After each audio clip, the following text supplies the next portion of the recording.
So to work the first plait, we're working from our starting pin here to our first pinhole here in a plait. So with a plait, it's exactly the same as just doing multiple half stitches. So depending on how you work them, it's either cross, twist, cross, twist, or 2 over 3, 2 and 4 over 1 and 3. And just every couple of stitches, just give it all a nice good tension. Oops. Sorry, I got a new tripod. Still not used to it.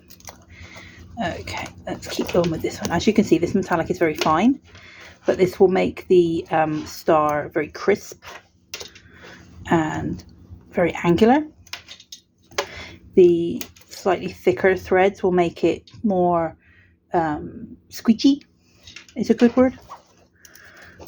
Okay, so if your support pins on the outside are getting in the way, just replace them with normal little pins, but just make sure that when you do that, that they are pointed outwards and the still gives you that firm level of support. So that's all you need to do for your plait to come all the way down here. Half stitch, half stitch, half stitch, half stitch. And as you can see, it makes a really pleasing little stripy pattern with just a glint of excitement in there. So now that we have come to this pinhole here, we are popping in a pin in between the two pairs, like so. Now I'm going to add the beads in between. So literally we're here. The bead is here at this pinhole. You can add the beads anywhere you like. This is a different version of the same thing. As you can see, I've got them on the plaits, I've got them on the twists, I've got them on the bottom. You just, once you have threaded your beads on at the beginning on your thread, you can add them wherever you need simply by just sliding them up into place and then just carry on working whichever stitch it is you need to work.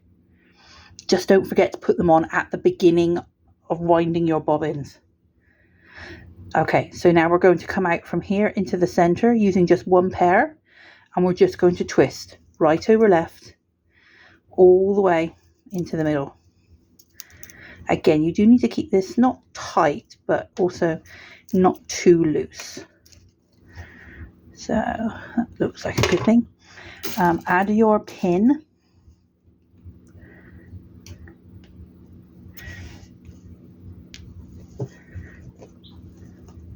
And it's a good idea if you just slant it away from those pairs just to keep some good tension on there. And then we're going to go back to the other pinhole with the bead.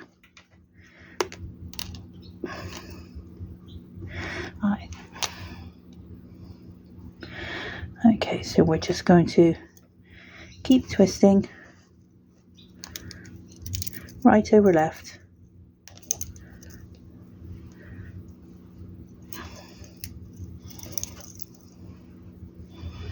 Okay, just going to rewind this bobbin just one moment.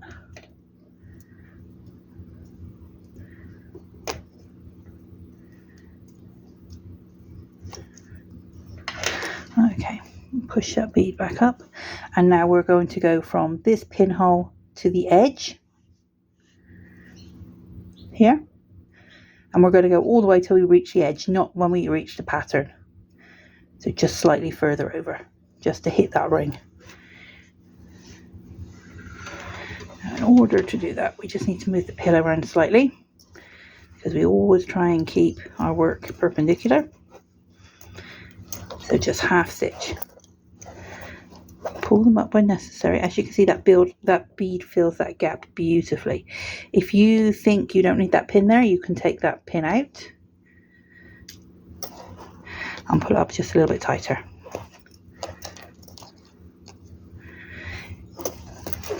This pattern is for beginners. It is easier to do without beads. It is easier to do without metallics. So if you want to just go ahead and make one in, for example, a stranded cotton or a crochet cotton you have particularly nice colors of, go ahead. You do not need to add the beads, but it adds a bit of fun and sparkle at this time of year. Excuse me, my bead. Now we're just going to go all the way to the edge.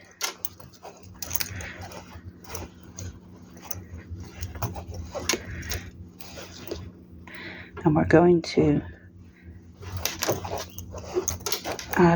we're going to join our pairs there with a sewing